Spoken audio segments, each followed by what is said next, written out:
नमस्कार दोस्तों, मैं हूं सीए राजेश कंदोई और आप देख रहे हैं मेरा यूट्यूब चैनल जिस पर हम टैक्सेशन और फाइनेंस से रिलेटेड जटिल विषयों को आपकी आसान भाषा में समझाते हैं। आज हम बात करने वाले हैं कि अगर आपके पास कोई ऐसा बिजनेस आइडिया है जो इनोवेटिव सोच रखता है, कोई इनोवेटिव प्रोडक्ट या इनोवेटिव सर्विस मार्केट में लेकर के आता है, या फिर किसी एग्जिस्टिंग प्रोडक्ट को या एग्जिस्टिंग सर्विस को इनोवेटिव तरीके से, इनोवेटिव मेथड से करने के लिए, प्रोडक्शन करने के लिए या सर्विस रेंडर करने के लिए उसमें क्षमता है, या फिर आपके पास कोई एक ऐसा आइडिया है जिसे मास लेवल पर एम्प्लॉयमेंट जनरेशन हो सकता है, तो भारत सरकार आपको देने वाली है इमेंस बेनिफिट जिसे कहते हैं स्टार्टअप।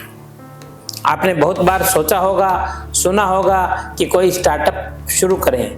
मैं आपको बताना चाहता हूं कि एक सिंपल कंपनी में या एक सिंपल बिजनेस में और स्टार्टअप में क्या डिफरेंस है।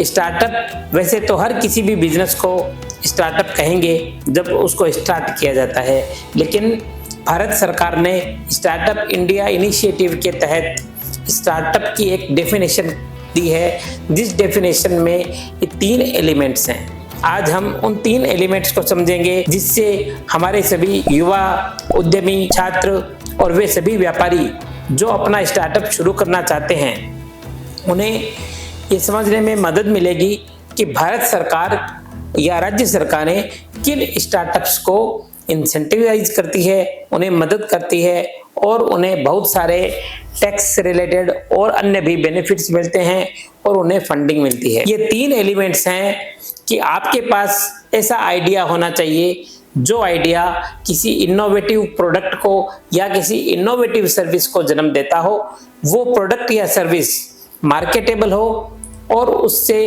वेल्थ क्रिएट हो सकती हो। दूसरा एलिमेंट है कि आपके पास में कोई ऐसा इनोवेटिव आइडिया हो जो भले ही किसी एग्जिस्टिंग प्रोडक्ट के लिए या एग्जिस्टिंग सर्विस के लिए नए मेथड से उसे मोर कॉस्ट इफेक्टिव या मोर यूजफुल बनाने के लिए, प्रोडक्शन में काम में लेने के लिए फिट होता हो और मार्केटेबल हो और उससे वेल्थ क्रिएट हो सकती हो। तीसरा एलिमेंट है कि भले ही आपका इनोवेटिव प्रोडक्ट नहीं हो, भले ही आपका इनोवेटिव मेथड ऑफ प्रोड्यूसिंग नहीं हो, लेकिन अगर आपके पास एक ऐसा आइडिया है जो मास लेवल पर एम्प्लॉयमेंट जनरेशन कर सकता है, तो भी आप स्टार्टअप के लिए एलिजिबल होते हैं। तो अब आपको यह समझ में आ गया कि नॉर्मल बिजनेस और स्टार्टअप में क्या डिफरेंस है। अगर इन 3 एलिमेंट्स में से कोई भी एक एलिमेंट आपके बिजनेस में फिट होता है तो फिर आप स्टार्टअप कहे जाएंगे, और उस स्टार्टअप को गवर्नमेंट से क्या क्या बेनिफिट्स मिलने वाले हैं और आपको कैसे फंडिंग मिलने वाली है, इसके ऊपर हम बात करेंगे। तो आइए हम जानते हैं फंडिंग और गवर्नमेंट बेनिफिट्स के बारे में। अगर आपकी कंपनी भारत सरकार के मंत्रालय DPIIT से मान्यता प्राप्त स्टार्टअप है, तो आपको आयकर के सेक्शन 80 IAC के तहत अपने शुरुआती 10 सालों में से किसी भी 3 साल में 100% इनकम टैक्स की छूट मिलती है। पहले एंजल इन्वेस्टर से फंड लेने पर एंजल टैक्स देना पड़ता था, लेकिन अब DPIIT रिकॉग्नाइज्ड स्टार्टअप को एंजल टैक्स से पूरी छूट मिलती है, जिससे फंडिंग पाना भी आसान हो गया है। अगर आपने कोई इनोवेटिव आइडिया या टेक्नोलॉजी बनाई है तो आपको इंटेलेक्चुअल प्रॉपर्टी राइट्स भी लेने के लिए इंटेलेक्चुअल प्रॉपर्टी राइट के कानून में फाइलिंग करनी होगी, तो उसमें भी आपको 80% तक की फीस माफी मिल सकती है और आपकी फाइल, आपकी एप्लीकेशन को और दूसरी कंपनियों के बजाय तेजी से अप्रूवल मिलेगा। स्टार्टअप इंडिया के तहत सरकार ने खास फंड ऑफ फंड स्कीम चलाई है, जिसके तहत निवेशकों को स्टार्टअप में निवेश करने के लिए प्रोत्साहित किया जाता है। साथ ही startup India seed fund scheme के तहत नए स्टार्टअप्स को शुरुआती सीड फंड भी मिलता है। स्टार्टअप कंपनीज को लेबर और एनवायरमेंटल लॉ में भी 3 से 5 साल तक के लिए इंस्पेक्शन से छूट मिलती है और आप खुद ही सेल्फ कंप्लायंस कंफर्म करके अपना काम शुरू कर सकते हैं। क्रेडिट गारंटी स्कीम के तहत भी स्टार्टअप्स को बिना कोलेटरल 5 करोड़ रुपए तक का लोन मिल सकता है, जो खास तौर पर उन उद्यमियों के लिए सहायक है जिनके पास संपत्ति गिरवी रखने का साधन नहीं है। अब हम बात करते हैं कि नॉर्मल स्टार्टअप और रिकॉग्नाइज्ड स्टार्टअप में क्या डिफरेंस है। बिकॉज आपको ये जो सारे बेनिफिट्स मिलने वाले हैं वो सभी बेनिफिट्स रिकॉग्नाइज्ड स्टार्टअप को मिलेंगे।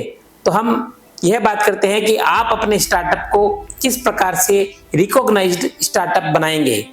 इसलिए स्टार्टअप इंडिया स्कीम के तहत DPIIT से रजिस्ट्रेशन लेने के लिए अंतिम तिथि 31 मार्च 2026 है।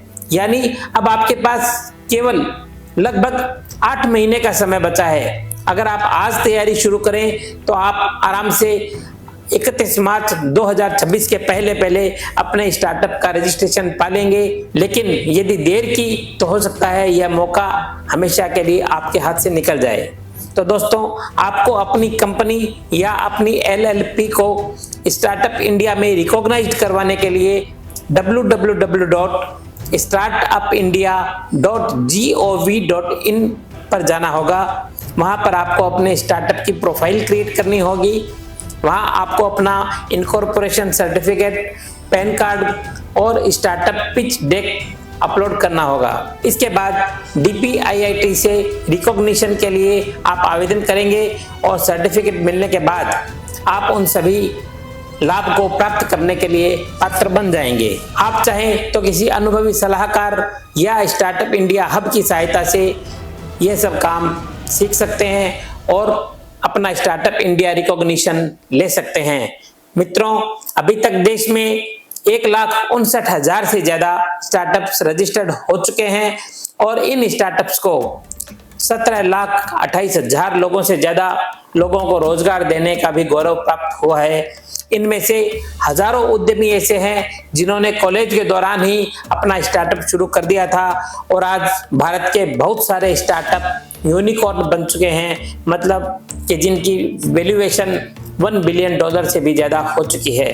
तो आप भी उस परिवर्तन का हिस्सा बनने के लिए, भारत की अर्थव्यवस्था को आगे बढ़ाने के लिए, अगर आपके दिमाग में कोई आइडिया चल रहा है तो उस आइडिया का और गहन अध्ययन कीजिए। उस आइडिया के ऊपर इनोवेशन और स्केलेबिलिटी को जोड़िए। कितने लोगों को आप रोजगार दे सकते हैं उसे समझते हुए उस आइडिया को स्टार्टअप के रूप में कन्वर्ट करिए। भारत सरकार और अन्य राज्यों की भी सरकारें आपको बहुत सारे इंसेंटिव दे रही हैं और स्टार्टअप्स को मेंटरिंग करने के लिए, उन्हें गाइडेंस करने के लिए भी सरकार ने बहुत सारे सिस्टम बनाए हैं। आप इस वीडियो को लाइक कीजिए। अगर आपको अपना स्टार्टअप शुरू करना है तो कमेंट बॉक्स में कमेंट करके मुझे ज़रूर बताइए। मैं आपकी यथासंभव गाइडेंस करने की कोशिश करूँगा और आप मुझे कमेंट करके यह भी बताइए कि आपका आइडिया क्या है जिसे स्टार्टअप के रूप में कन्वर्ट किया जा सकता है। आप अपने कोलिग्स को, अपने क्लासमेट्स को, अपने दोस्तों को और उन युवा उद्यमियों को भी यह वीडियो जरूर शेयर करें जिन्हें अपना स्टार्टअप शुरू करना है। मेरे चैनल को सब्सक्राइब करें और जुड़े रहें अपनी इस सक्सेस जर्नी में मेरे साथ। धन्यवाद। जय हिंद। नमस्कार।